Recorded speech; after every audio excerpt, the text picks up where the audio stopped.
Borda update, ganap ngayon ng Borda dyan sa Mandaue City, Cebu. Yan dyan sa Heritage Plaza para ginutain o i-celebrate ang 126 yan, Independence Day o Araw ng Kalayaan. Yan pa ang outfit ng Borda at may pa silang flag.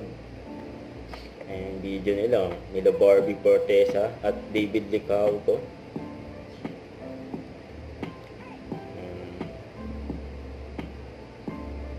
Celebrate ang Independence Day. At abangan din sila sa Kapuso Fans Day. Ito yung interview kay Barbie at David. Sobrang nakaka-proud na maging part kami ng 126th Independence Day dito sa Mandaue.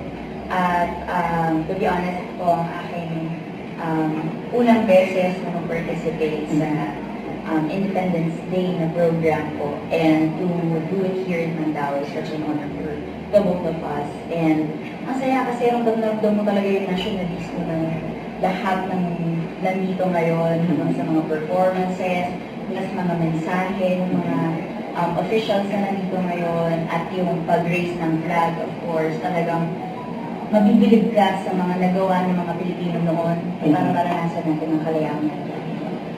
What did you experience mo lang today? Ganun din. Nakakatuwa na experience nga namin yung Barbie yung ganitong celebration.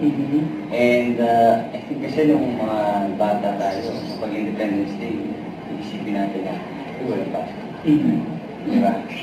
So ngayon, dahil sa pulang araw, and dahil napunta kami sa ganitong klaseng event, mas nakita mo yung true meaning of Independence Day. And I think seeing yung mga postcard, yung mga BJMP, mga policemen, nakita mo na sila frontline ng Pilipinas. Kaya nakakatuwa na yun. Somehow, siguro kahit paano yun, natuwa sila na nakita nila si Barbie.